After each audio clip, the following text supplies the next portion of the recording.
영국의 철학자이자 방송인이었던 C.E.M. 조드라는 사람이 있었는데, 이 사람에게 역사상 존재했던 인물들 가운데 누구를 가장 만나보고 싶으며 그 사람에게 어떤 질문을 가장 하고 싶은가라고 물었습니다.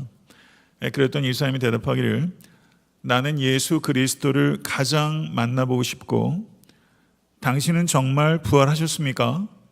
아니면 부활하지 않았습니까? 라고 묻고 싶습니다. 라고 대답했습니다. 이것이 초기 기독교 공동체와 유대교 간의 가장 중요한 쟁점이었습니다.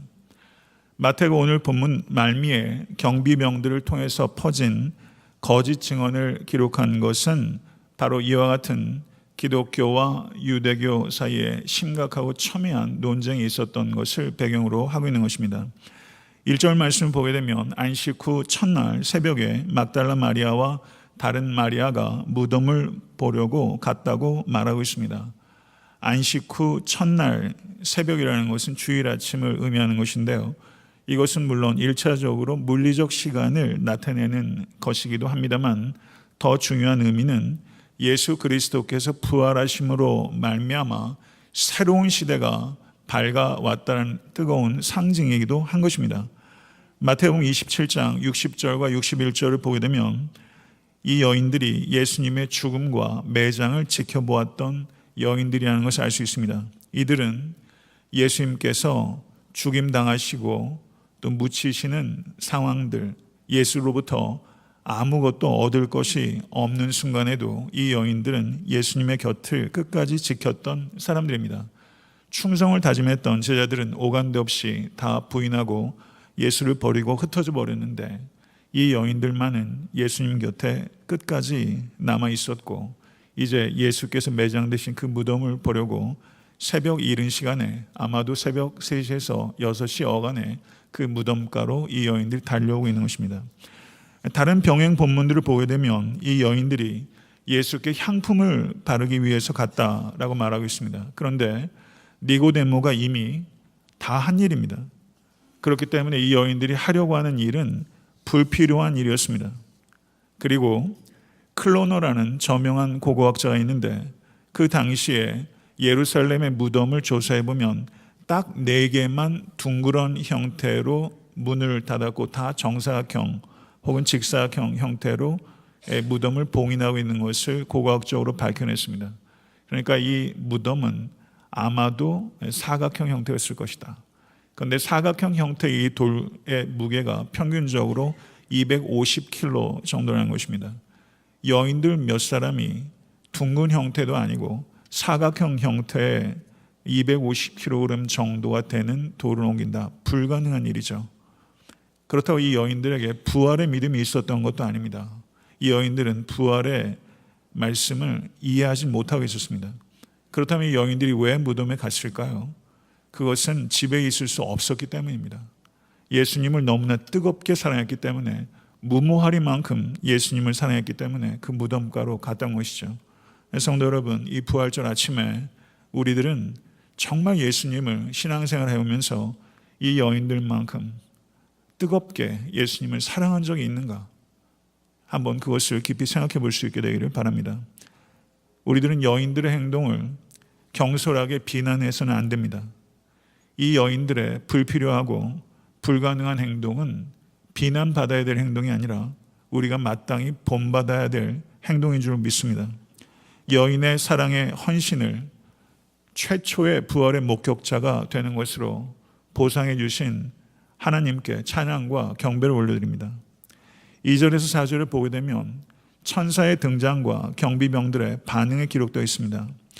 이 2절에서 4절의 내용과 1절의 내용이 어떤 것이 시간적으로 우선했는지는 사실은 명확하지 않습니다. 제 생각에 2절에서 4절의 내용은 여인들이 무덤에 도착하기 전에 일어났을 것 같이 보입니다. 2절의 말씀을 보게 되면 큰 지진이 나며 주의 천사가 하늘로부터 내려와 돌을 굴려내고 그 위에 앉았는데 라고 말씀합니다. 지진은 예수께서 십자가에 달려 죽으셨을 때도 있었습니다. 그러므로 여기에서 언급되고 있는 지진은 2번째 지진입니다. 그런데 16세기에 예수의 사제였던 코르넬리우스 라피에라는 사람은 이 두 개의 지진을 이렇게 묘사했습니다. 그리스도의 죽음에서 슬픔에 떨었던 땅이 그의 부활로 기쁨으로 뛰었다. 이렇게 표현했어요. 얼마나 아름답고 심오한 표현입니까? 천사가 돌을 굴러낸 것이 부활의 주님께서 무덤에서 나오도록 한 것이 아닙니다. 이 여인들이 빈 무덤 안으로 들어오도록 하기 위해서 천사가 이 돌을 굴러낸 것이죠. 그런데 흥미로운 것은 천사가 돌 위에 앉았다라고 설명하고 있다는 것입니다. 이것은 죽음을 정복하신 예수님의 부활에 천사가 참여한 후에 승리 행동으로 무덤을 봉인하고 있던 그 돌을 치운 후에 그 돌 위에 걸터 앉은 것입니다. 무덤을 봉인했던 돌이 이제 승리의 좌석이 된 것이죠. 그런데 성도 여러분, 이때 땅만 떨린 것이 아니라 경비병도 떨었습니다. 그리고 이 경비병이 죽은 자 같이 되었다라고 말하고 있습니다. 로마 경비병들은 대단히 훈련이 잘 된 전쟁에서 잔뼈가 굵은 베테랑들입니다. 이 사람들은 여간에서 놀라지 않아요. 그래서 한 성경학자가 위트 있게 이 부분을 설명했는데 이렇게 표현했습니다. 죽은 자를 지키던 자들이 죽은 자가 살아났을 때 죽은 자처럼 되었다. 이렇게 표현했어요. 한번 우리가 이 상황 가운데 들어가 있다고 이 이야기 속으로 한번 들어가 보세요. 그래서 이 경이와 놀라움들을 우리가 느껴야 돼요. 죽은 자를 지키던 자들이 죽은 자가 살아났을 때 죽은 자처럼 되었다. 근데 5절에서 7절을 보게 되면 천사가 여인들에게 나타나서 사명을 부여하는 장면이 기록되어 있습니다. 천사가 여인에게 말합니다. 너희는 무서워하지 말라. 십자가에 못 박히신 예수를 너희가 찾는 줄을 내가 아노라. 그가 여기 계시지 않고 그가 말씀하시던 대로 살아나셨느니라. 와서 그가 누우셨던 곳을 보라. 또 빨리 가서 그의 제자들에게 이르되 그가 죽은 자 가운데서 살아나셨고 너희보다 먼저 갈릴리로 가시나니 거기서 너희가 배우리라 하라. 이렇게 이야기를 했어요. 천사의 말을 잘 생각해 보세요. 십자가에 못 박힌 예수를 너희가 찾는 줄을 내가 아노라. 여기에는 책망의 어조가 있는 거예요. 예수님께서 여러 차례 순환당하실 것과 부활하실 것에 대해서 예언하셨습니다. 예를 들면 마태복음 16장 21절을 보게 되면 이때로부터 예수 그리스도께서 자기가 예루살렘에 올라가 장로들과 대제사장들과 서기관들에게 많은 고난을 받고 죽임을 당하고 제3일에 살아나야 할 것을 제자들에게 비로소 나타내시니 아멘. 예수님께서는 부활을 분명히 말씀하셨어요. 여인들은 예수님의 부활에 대한 메시지를 이해하지 못했고 믿지 못했습니다. 그래서 지금 십자가에 못 박히신 예수를 찾고 있는 것이고 이것에 대해서 천사는 이 여인을 책망조로 이야기하고 있는 것입니다. 그리고 천사가 말합니다. 그가 말씀하시던 대로 살아나셨느니라. 아멘. 할렐루야. 믿으십니까? 예수 그리스도께서 소생하신 것이 아닙니다. 성도 여러분, 나사로는 소생했고 야이로의 딸도 소생한 거예요. 그리고 구약에 나오는 죽었다 산 사람도 소생한 거예요. 그리고 다시 죽었어요. 그러나 예수 그리스도께서는 소생하신 것이 아니라 다시 살아나셔서 다시 죽지 않으셨습니다. 아멘. 예수님께서 부활의 첫 열매가 되신 것입니다. 그래서 골로새서 1장 18절에 그는 몸인 교회의 머리라. 그가 근본이요 죽은 자들 가운데서 먼저 나신 자니 이는 친히 만물의 으뜸이 되려 하시며 라고 말씀하셨습니다. 믿으십니까? 예수 그리스도께서는 부활의 첫 열매가 되신 것이고 모든 믿는 자들 우리의 부활을 예견하는 열매가 되신 것을 믿습니다.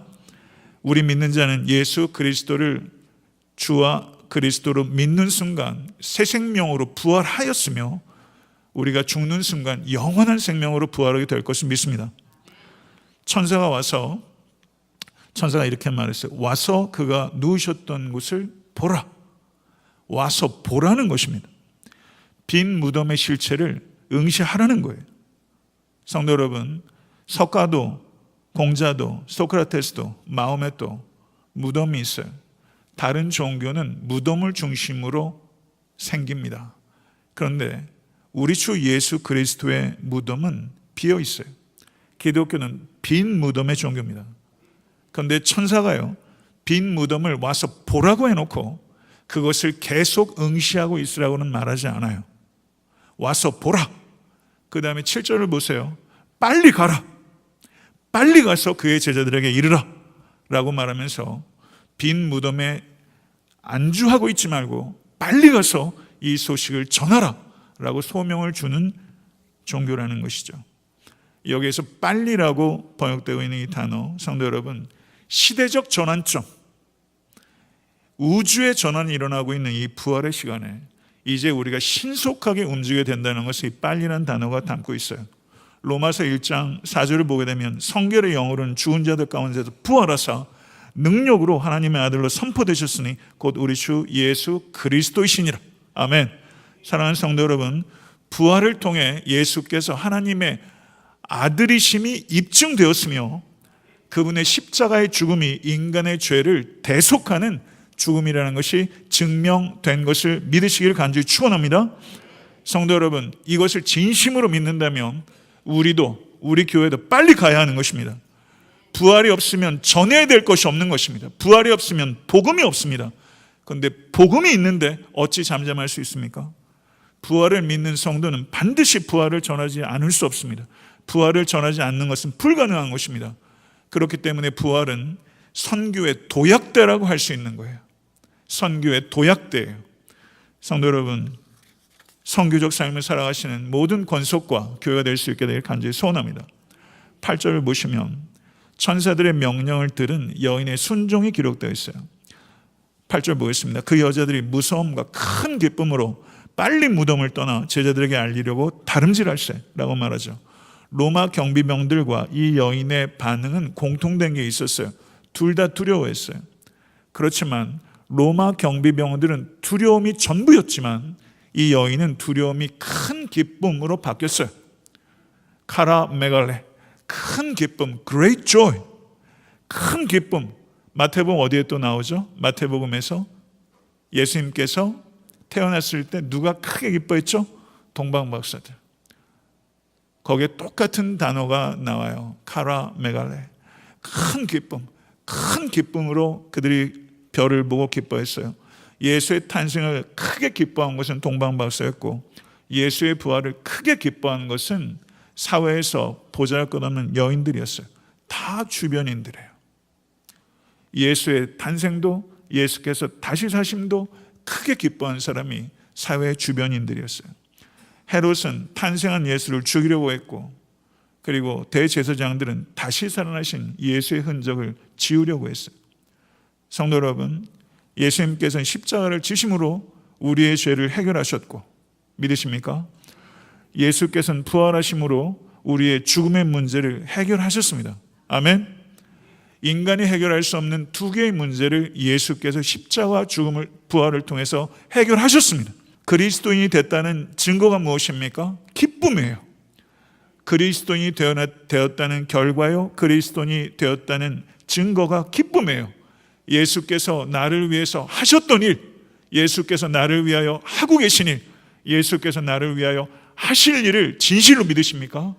이것을 진실로 믿으신다면 그것을 묵상하시고 여러분의 영혼과 삶 속에 대입하세요. 그러면 기쁨이 샘솟듯이 터져나오게 될 줄로 믿습니다. 예수께서 여인들에게 물으셨어요. 평안하냐? 평안하냐?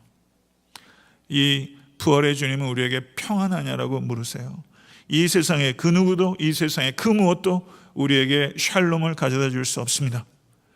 죄로 인해서 하나님과의 관계를 상실해버린 인간들을 예수 그리스도의 십자가로 말미암아 화평을 이루게 하시고 하나님과의 화평으로 말미암아 다른 인간과 그리고 자기 자신과도 화평케 하셨어요. 사랑하는 성도 여러분, 예수 그리스도께서 가져다 주신 샬롬입니다. 성도 여러분, 여러분에게 예수님께서 물으세요. 평안하냐고요. 평안하실 수 있기를 간절히 축원합니다. 여인들은 나아가 그 발을 잡고 경배했다. 프로스코네오, 월십했다. 영어 번역 그렇게 돼 있어요. 월십했어요. 부활의 주님께서는 지금 여인의 예배를 허락하셨어요. 마태는 여기에서 아주 지혜롭게 하나의 장치를 하고 있어요. 예수 그리스도의 부활은 영적인 환영이 아니라 실질적인 육체를 가지고 있는 부활이라는 것을 강조하는 거예요. 발을 잡고 경배했어요. 예수님께서 제자들이 두려워하고 있을 때 문을 여러 겹으로 닫고 있었습니다. 예수께서 부활의 몸이 쑥 들어가셨어요. 그리고 디베레 바닷가에선 예수님의 부활의 몸은 음식을 드셨어요. 엠마오로 가는 제자들과 같이 걸어가면서 대화를 했는데 제자들이 못 알아봤어요. 근데 제자들하고 밥을 먹을 때 제자들이 눈이 밝아져서 예수인 줄 알게 됐다고 그랬어요. 그러니까 예수님의 부활의 육체는 죽기 이전의 육체와 연속되기도 하고 비연속되기도 하는 육체예요.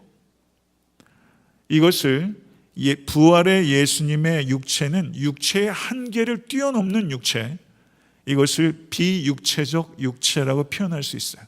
육체인데 비육체적 육체예요. 죽음 이전의 몸과는 연속되기도 하고 비연속되기도 해요. 예수 그리스도께서 이 땅에 다시 오실 것입니다. 믿으십니까?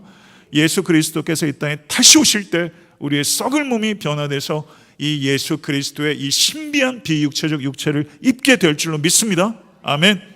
성도 여러분, 이 세상의 몸이 유일한 몸이 아니에요. 이 세상의 삶이 유일한 삶이 아니에요. 이 세상이 유일한 세상이 아니에요. 오는 세상이 있습니다. 믿으십니까? 여자들이 예수님의 발을 잡았어요. 여기엔 또 다른 의미가 있겠죠. 왜 잡았을까요? 가지 말라고. 가지 말라고. 바지가랑이 잡고 있는 것처럼 발을 잡고, 부활의 주님을 여러분 같으면 쉽게 떠내보내요? 쉽겠어요? 안 잡고 싶겠어요? 잡았죠. 근데 예수님께서 뭐라고 하십니까? 그 뒤에 이어진 내용을 보세요. 가라고 그러는 거예요. 가서 내 형제들에게 갈릴리로 가라 하라. 거기서 나를 보리라. 예수님께서 말씀하셨어요. 예수님께서 변화산 위에 있고자 했던 베드로를 변화산 밑으로 가게 했던 것처럼 발을 잡고 안주하려고 하는 여인들에게 부활의 삶은 편안함 속에 안주하는 것이 아니라는 거예요. 부활의 소식을 가지고 빨리 가라는 거예요. 이것이 부활의 삶이라는 거죠. 그런데 예수님께서 여기에서 어떻게 말하는지 보세요. 내 형제들이라고 말하세요. 마태복음 12장 49절에서 50절을 보게 되면 손을 내밀어 제자들을 가리켜 이르시되 나의 어머니와 나의 동생들을 보라. 누구든지 하늘에 계신 내 아버지의 뜻대로 하는 자가 내 형제요 자매요 어머니이니라 하시더라. 아멘. 예수님께서는 새롭게 가족 관계를 정의하신 거예요. 누가 형제입니까? 누가 자매입니까? 하나님의 뜻대로 행하는 자가 형제요 자매요 부모요 가족이라는 거예요. 예수 그리스도께서, 부활의 예수 그리스도께서는 지금 내 형제들아 에게라고 말씀하면서 새로운 가족을 창조하고 계신 거예요. 예수께서 창조하신 새로운 가족이 무엇입니까? 교회입니다. 부활이 교회를 만든 것이지 교회가 부활을 조작한 것이 아닌 줄 믿습니다. 성도 여러분, 그런데 왜 하나님께서는 부활의 첫 증인으로 여인을 부르셨을까요? 세상의 창조한 이래로 하나님께서 자기 아들을 죽은 자 가운데서 일으키신 가장 위대한 소식을 그 당시에 가장 무시당했던 여인들의 입술을 통해서 증언케 하신 것은 하나님만이 하실 수 있는 최상의 아이론입니다. 성도 여러분, 성경이 막달라 마리아를 비롯한 여인들을 부활의 첫 번째 증인으로 기록하고 있는 것은 실제 여인들이 부활의 첫 번째 증인이었기 때문입니다. 성도 여러분, 혹시 이 자리에 아직도 부활을 믿지 못하고 계신 분이 계십니까? 성경의 부활에 관한 기록들 유심히 지적으로 깊이 생각하시면 탐구해 보십시오. 성경을 지적으로 탐구한다고 부활을 믿게 되지는 않을 것입니다. 왜냐하면 부활을 믿는 것은 지적 탐구를 통해서 얻어지는 것이 아니라 하나님의 은혜로 믿게 되는 것이기 때문입니다. 그런데 왜 부활을 지적으로 탐구하라고 제가 말씀을 드리냐면, 부활을 부인하는 사람들은 지적으로 탐구한 결과로 부인하기보다는 무턱대고 그런 게 어딨어? 하고 무턱대고 부인하는 경향이 많기 때문입니다. 성경을 지적으로 탐구하게 되면 무턱대고 부인하기 어려운 증거들이 곳곳에 확고하게 있습니다. 그리고 하나님께 한번 기도해 보세요. 내가 도저히 이해가 안 되는데 하나님 저에게 은혜를 베푸셔서 이 예수 그리스도의 십자가 부활을 믿을 수 있도록 은총 허락하여 주시옵소서. 이게 좋은 태도 아닐까요? 이게 겸손한 태도 아닐까요? 이게 인간다운 태도 아닙니까? 사랑하는 성도 여러분, 예수 그리스도는 부활의 첫 증인이었을 뿐만 아니라 부활의 첫 번째 증거라고 할 수 있는 것입니다. 아멘. 11절 15절을 보게 되면 부활을 부인하려는 모략이 기록되어 있어요. 부활의 첫 번째 증인, 부활을 첫 번째 부인하려는 모략이 여기 기록되어 있는 거예요. 11절 보세요. 여자들이 갈 때 경비병들 중 몇이 성에 들어가 모든 된 일을 대제사장들에게 알리니 라고 말하고 있습니다. 여자들은 진실을 말하려고 가는데 로마 경비병들은 진실을 가리기 위해서 가요. 로마 경비병들이 왜 대제사장들에게 갔을까요? 빌라도에게 가서 이렇게 얘기했으면 어떻게 됐을까요? 죽었어요. 사도행전 12장을 보시면 베드로를 감옥에서 빼냈을 때 헤롯이 경비병들 죽이라고 그랬습니다. 지금 로마 경비병들이 대제사장에 간 것은 이 일에 대해서 실질적인 관심을 가지고 있는 사람 대제사장일 뿐만 아니라 자신이 보호받을 수 있는 유일한 곳이 대제사장들이었기 때문이에요. 경비병들이 가서 보고했죠. 어디까지 보고했을까요? 기절하기 전까지 본 것을 얘기했을 거예요. 지진, 굴려진 돌, 천사들의 빛나는 출현, 그리고 빈 무덤 등을 가서 이야기를 했을 거예요. 그러자 대제사장들이 곧바로 장로들을 소집해서 의논하고 의논의 결과 제일 첨예한 것이 돈으로 매수하는 것입니다. 매수한 것입니다. 가룟 유다를 매수했어요. 가룟 유다가 알고 있는 것을 얻기 위해서 돈을 썼고 로마 경비병들이 알고 있는 것을 덮기 위해서 돈을 썼어요. 유다가 매수를 당한 것이 순환 이야기의 처음이라면 로마 경비병들이 매수당한 것이 순환 이야기의 마지막이에요. 돈이 등장하는 거예요. 대제사장들은 경비병들에게 그들이 잠들었을 때 제자들이 예수의 시신을 훔쳐갔다라고 사주했어요. 이게 사실은 위험한 얘기 아닙니까? 경비병들이 잠들었다니요. 이게 빌라도에게 알려지게 되면 어떻게 되겠습니까? 이렇게 위험천만한 진술을 하라고 거짓으로 사주하는데 경비병들이 그거를 받아들였어요. 이게 받아들일 수 있는 겁니까? 죽을 수도 있는 거잖아요. 경비 중에 다 잤다니요. 근데 그것을 거짓 사주를 받아들였어요. 이런 생각 해보신 적 있으세요? 이게 가능하냐고요. 근데 이거 받아들였어요. 아무리 돈이 좋기로서니 받아들일 수 없는 일이잖아요. 14절 보세요. 만일 이 말이 총독에게 들리면, 로마 경비병이니까 총독에게 들리죠. 만약에 성전 경비병이면 총독이 상관이나 할 일이 아닙니다. 만일 총독에게 들리면 우리가 권하여 너희로 근심하지 않게 하리라, 이렇게 봤습니다. 한번 생각해 보십시다. 빌라도의 입장에서 예수께서 다시 부활하셨다라는 소식이 예루살렘과 팔레스타인 일대에 퍼져나가는 것이, 빌라도가 정치적 동물입니다. 굉장히 민감한 정치인이에요. 빌라도가 이 소식이 퍼져나가는 게 좋겠어요? 싫겠어요? 빌라도가 이 소식이 퍼지는 걸 간과하겠습니까? 아니죠. 대제사장은 부활의 진실을 가리는데 빌라도도 협력할 것이다, 그런 확신이 있었어요.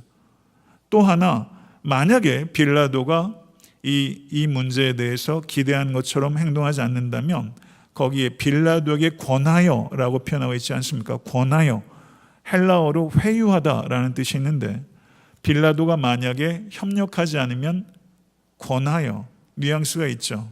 사람을 어떻게 회유해요? 돈을 쓰겠다는 것입니다.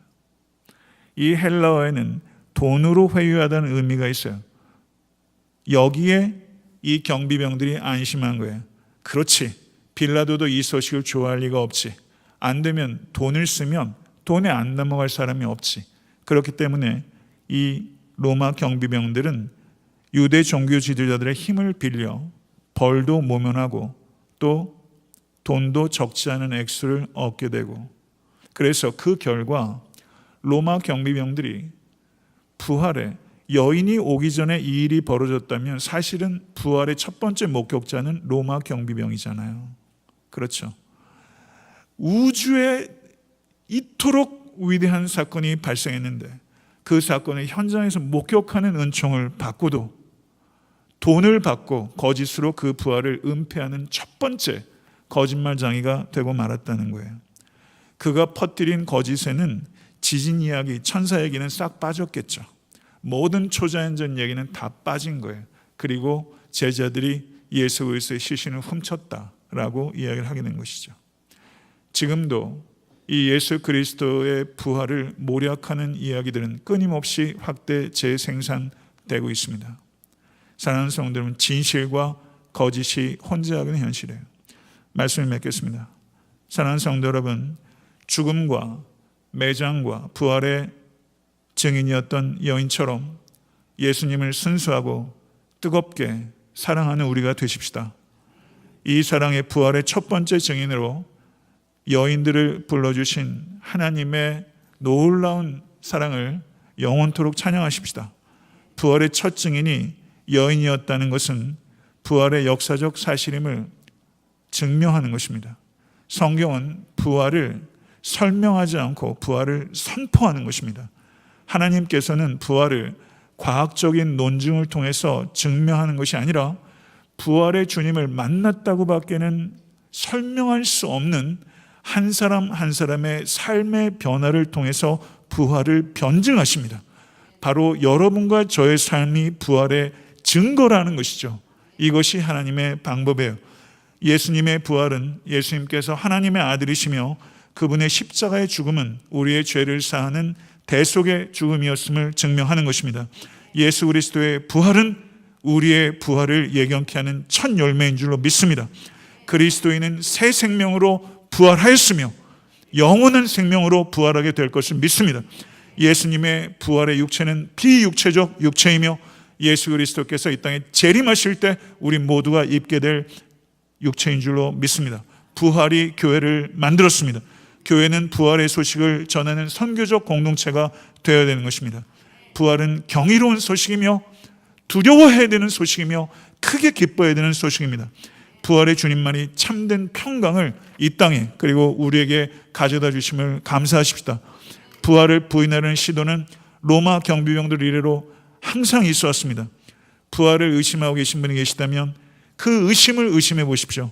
그리고 성경의 말씀을 지적으로 탐구하십시오. 성령의 은혜로 오늘 부활의 주님을 만날 수 있게 될 간절히 축원합니다. 그리고 부활의 능력으로 부활의 증거가 돼서 살아가시는 모든 권속이 되실 수 있게 되기를 우리 주 예수 그리스도의 이름으로 간절히 축원합니다.